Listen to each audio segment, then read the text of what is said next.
Good evening, everybody. A little delayed out there. We had quite a bit of rain going on. We're going to take a look at the forecast coming up in a second. Also take a look at the radar. Boy, today turned out to be quite eventful as far as rain. I think just about everybody got rain, but not everyone got a lot of rain. I mean, I don't think I got more than a quarter of an inch of rain at my place. But that's the way it goes. We are all going to get cooler air next week, and I think we're going to get a break in the showers and storms and the heat, the excessive heat tomorrow. We're still looking at temperatures around 90 degrees. It's still going to be muggy. So the frontal boundary coming in today, not all that impressive as far as cooler temperatures and low humidity, but hey, it's going to be a nice break. Here's a look at the rain we've got out there tonight. A good soaking in northwest Alabama. Had some wind damage earlier. We're going to have some video coming up tonight at 10 on that. Had some power poles kind of leaning. And what happened was we have what you call, typically when we talk about thunderstorms, and especially like supercell thunderstorms, there's one main updraft, there's one main part of that storm, the core of it. And what we've been having lately, and what we usually have in the summertime, are called multicellular. So you'll have one thunderstorm go up, it'll collapse, another storm updraft will go up, it'll collapse. So every time these cores of these updrafts collapse, they have the potential to produce damaging winds, downbursts, microbursts, whatever you want to call them. Typically, a microburst, when that happens, that's the end of that thunderstorm. So when you have what we had today, you have these multicellular thunderstorms. They tend to collapse and another one generates. So that's why we have pockets of isolated wind damage out there. That's basically what's been going on with that. So let's go through the forecast here real quick. Temperatures have cooled off, and it was a day where we were watching temperatures and the radar, and we just knew if the temperatures were in the 70s where you live, you weren't going to get any big storms the rest of the day. We had a big difference in temperatures as you went from, say, Athens, where it was rain cooled in 76. That was around 5:30, 6 o'clock this evening. It was still 95 degrees in the shoals, so there was still a lot of fuel. So it was conditionally unstable, and we all know what happened. Hey, guess what season it is? It is ragweed season. The pollen count is going up, so we've got ragweed coming in. We've got a nice drier air mass. However, it's coming in from the north, and the ragweed season begins actually in the north, in the Midwest. So the wind comes in from there. So we're going to get more ragweed coming up this weekend. So just be prepared for that because ragweed season lasts a long time. It lasts until we get our first significant frost, and that's usually not until the end of October or the 1st of November. But time's been flying. Yes, we did. Ruth says we sure needed the rain, and thank you, Dawn, checking in from Macedonia tonight. Now, tomorrow I don't expect a whole lot of activity. We'll have some patchy fog in the morning due to the rain we've got, unless the wind picks up a little bit tonight. We'll start rain-free, but a little fog out there. The fog will take a while to burn off, probably 9 o'clock in the morning. Yeah, Tuscumbia, you guys got that high wind. That's where we had the power poles leaning south of there in Muscle Shoals. Again, that was just a big downburst as it came through. And that's the challenge for the Weather Service and all of us meteorologists, is to try to time when that microburst or downdraft is going to happen, especially when you get far away from the radar site. You don't really get good data.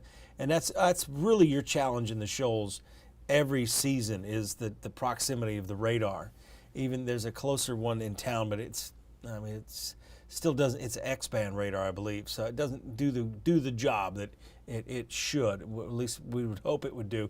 By 1 o'clock tomorrow, I think the best chance of rain is going to be lined up along I-59. That is, they're from Fort Payne to the south. This is model guidance. Take it with a grain of salt. It just gives you that idea. You'd see the temperatures, upper 80s. That's going to be nice and comfortable, and looking good there. When's the frost coming? I would say, we might get an early frost this year. Based on everything I've kind of been looking at, it's possible we may get a frost, I would say, a week or two before Halloween. But I don't think we'll get anything earlier than that. So again, that's my take on the frost. And when you get long-range forecasting, it's always, it's tough. You're basically balancing out the phases, the waves as they come through in the upper atmosphere. And we still got a long hurricane season to go. Aaron is going to destroy some of the beaches, or at least do a lot of damage to those beaches on the outer banks there. of the North Carolina, and then of course all along the eastern seaboard, they're going to have issues with erosion and coastal flooding. Been seeing that already, and it's not peaked out yet. It's about ready to though. That'll happen as we get into through the morning hours tomorrow. Yeah, somebody talking about the tornado warning today. I'm still not sure we had a tornado up in southern Middle Tennessee or not. I know the debris signature peaked a little bit, but I'll tell you, it looked like it was noisy, very, very noisy around that debris signature. And we'll see if they go out and try to find any. It's going to be in a heavily wooded area, most likely. But we had these boundaries all coming together, so if anything, it was probably a strong land spout because there was not enough wind shear in the atmosphere to get a full-blown mesocyclone going.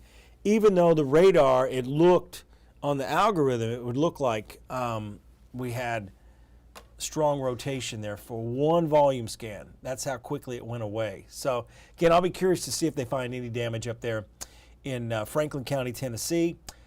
And I kind of knew right away that's not an area of rotation that's going to maintain itself much longer than 5 minutes. It was basically an intersection, a boundary, and a big if, it was a tornado, it didn't last long at all. Very rare that you even get a spin-up tornado this time of year. But I'm glad it went away real quick, and we didn't have to question it anymore. Here's your cool down coming next week. We're still looking at this. I know the blue makes it look a lot cooler than it is. We're talking about temperatures in the upper 70s, low 80s for highs, mid to upper 50s I think is as cool as it will get. So we'll talk about that here in just a second. In fact, right after the commercial break, we're going to talk a lot more about this cool down. I'll be back in 1 minute exactly, so that'll be 60 seconds.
We are back. This is a look at the forecast temperatures for next Tuesday. I believe that's going to be August 25th. Let me check my calendar just to make sure. I'm pretty sure it is, but I can't hardly keep track of the day of the week sometimes. So yeah, the 25th is actually Monday. This is the 25th. So this is Monday at noon. We're talking temperatures. This is the GFS model. I had been going with the European model, but I don't think the European model is as cool as I think it's going to get. And the GFS is not trustworthy, but the thing of it is the GFS looks a lot more like the artificial intelligence European model, and it's looking at upper 70s around noon Monday. So, and then as we continue on here, this is going to be 9 o'clock in the evening. I think we're probably going to see some upper 60s.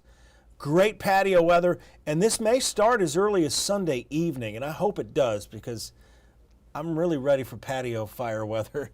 7 o'clock in the morning, and this will be Tuesday, right around 60 in the Huntsville metro area and even out in the Shoals.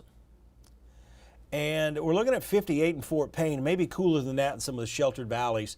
And then as we get into Tuesday afternoon, area of rain may develop south of us. That's why you're seeing those 60s hanging out there. Again, this is the GFS model, so not as bright, so to speak.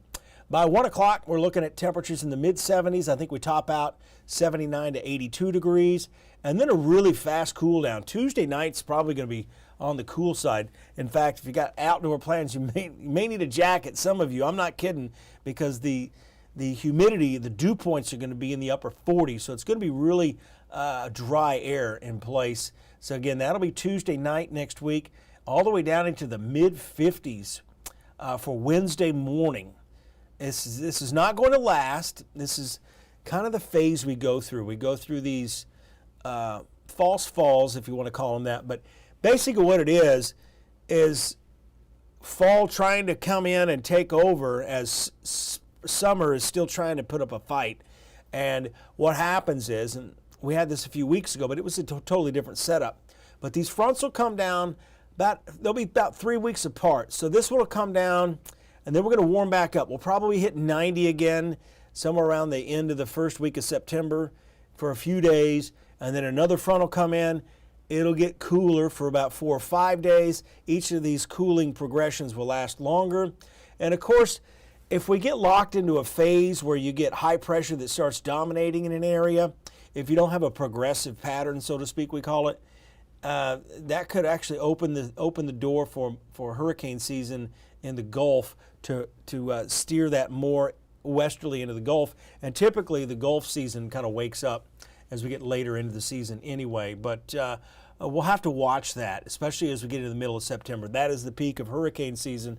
So one thing that kind of may throw off these fronts will be the hurricane season itself. So again, I say that, but usually the fronts drive the hurricanes. They steer the hurricanes. So a lot of times as these hurricanes develop and tropical storms and track westerly, they're greatly influenced and carried. They're picked up by these cold fronts. And we're going to see that become more and more of an influence around the 2nd, 3rd, and 4th week of September. But overall, I have this feeling we're going to see an early fall. I think it's going to be rather chilly fall, and I'm looking forward to it. I think we'll probably have an early frost this year. But keep in mind, sometimes we can still hit the mid and upper 80s deep into October. I know I've gone down to Talladega in October before. When you go on pit row, you got to actually be in jeans, and it was hot. So that's why my wife has never gone back down there, because it was hot the first time we went down there. Well, you guys take care. I appreciate you tuning in. And do Bradford pears? No, Bradford pears in my book do not count as trees down, because they usually snap. So again, one of the things I really try to do when I'm doing damage reports is try to figure out what kind of tree it is. Because if it's a Bradford pear, typically, I mean, those split 35, 45 mile an hour winds, especially if they're full of leaves. So those are the ones that don't count in my book. You guys have a good night. I'll see you tomorrow. Got our newscast coming up here, 48 News at 10, coming up in about 13 minutes.